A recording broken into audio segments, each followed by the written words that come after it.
Safari ಹೆಸರಲ್ಲಿ ಒಳಗಡೆ ಏನೆಲ್ಲ ದಂಧೆಗಳು ನಡೀತವೆ, ಒಳ್ಳೆ ಕತ್ತಲ ಸಾಮ್ರಾಜ್ಯ ಅದು.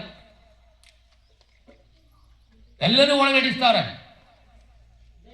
ನಮಗೆ ಗೊತ್ತಿಲ್ಲ. ಇನ್ನು 10 ವರ್ಷದಲ್ಲಿ ನೀವು ಹಿಂಗೆ ಮಾಡಿ ನಿಮ್ಮ ಭೂಮಿನ ಕಿತ್ಕೋಬೇಕು. ಅವ್ರು ಭೂಮಿ ಕಿತ್ಕೋಬೇಕು, ನೀವು ಕಿತ್ಕೊಳ್ಳೋಕ್ಕಾಗಲ್ಲ, ನಾವೇ ಕೊಡಬೇಕು. ಕೊಡ್ಬೇಕಾದ್ರೆ ಇಂಥ ಚಿರತ ದಾಳಿಗಳಾಗಬೇಕು.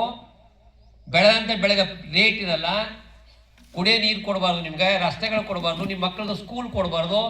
ಆಗ ನೀವು ಬೇಸತ್ತೆ ಈ ನೀವು ಮಾಡಪ್ಪ ನಂಗೆ ನಾ ಬೆಂಗಳೂರು ಮೈಸೂರು ಹೊಟ್ಟೈತೀನಿ ಅಂದಮೇಲೆ ನಾವು ಭೂಮಿನ ಆಳ್ಬಿಡ್ತೀವಿ. 2 ವರ್ಷ ಬಿಟ್ರೆ 3ನೇ ವರ್ಷಕ್ಕೆ ಸರ್ಕಾರಿ ಅಂತ ಸೇರಿಸ್ಬಿಡ್ತಾರೆ. ಇಲ್ಲ ನಾವು ಮಾರ್ಬೇಕಾಯ್ತ ಜಮೀನ, ಆಗ ಅವ್ರು ಬಂದು ತಗೋತಾವ್ರೆ. ಇಷ್ಟೇ ಅವ್ರ ಅಜೆಂಡಾ. ನಮ್ಮ ಭೂಮಿ ಕಿತ್ಕೋಬೇಕು, ಕಿತ್ಕೊಳ್ಳೋಕ್ಕಾಗಲ್ಲ, ನಾವೇ ಕೊಡಬೇಕು ಭೂಮಿನ. ಬ್ಯಾಂಕ್ ಸಾಲ ಕೊಡೋಲ್ಲ. ನಿಮ್ಗೆ ಎಷ್ಟು ಜನಕ್ಕೆ ಸಾಲ ಕೊಟ್ಟಿದ್ರು ಬ್ಯಾಂಕ್ನವರು? ಎಷ್ಟು ಜನ ಸಾಲ ತಗೊಂಡಿದ್ರಿ ನೀವು? ಎಷ್ಟು ಜನ ನೀವು ಸಾಲ ತಗೊಂಡಿದ್ರಿ? ಒಬ್ರಿಯಾ? ಹಾಂ ಹೇಳಿ, ಎಷ್ಟು ಜನ ತಗೊಂಡಿದ್ರಿ? ಎಷ್ಟೆಷ್ಟು ತಗೊಂಡಿದ್ರಿ? ಹಾಂ ಹಾಂ 3 ಎಷ್ಟು ಎಕರೆಗೆ? ಹಾಂ, 2-3 ಜನ ಮಹಿಳೆಯರು. ಜಮೀನು ಇಲ್ಲದವ್ರು ಎಷ್ಟು ಜನ ತಗೊಂಡಿದ್ರಿ? ಜಮೀನು ಇಲ್ವಾ? ಜಮೀನು ಇಲ್ಲದವರು, ಜಮೀನು ಇಲ್ಲದವ್ರು ಎಷ್ಟು ತಗೊಂಡಿದ್ರಿ?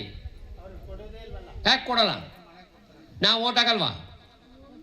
ಜಮೀನು ಇರೋವನೇ ಓಟ್ ಹಾಕವ, ನಾವು ಓಟ್ ಹಾಕಲ್ವಾ? ನೀವು ಓಟ್ ಹಾಕಲ್ವ? ನೀವು ಕೂಲಿ ಮಾಡೋರು ಓಟ್ ಹಾಕಲ್ವಾ? ಅದಕ್ಕೆ ಸಾಲ ಕೊಡಲ್ಲ?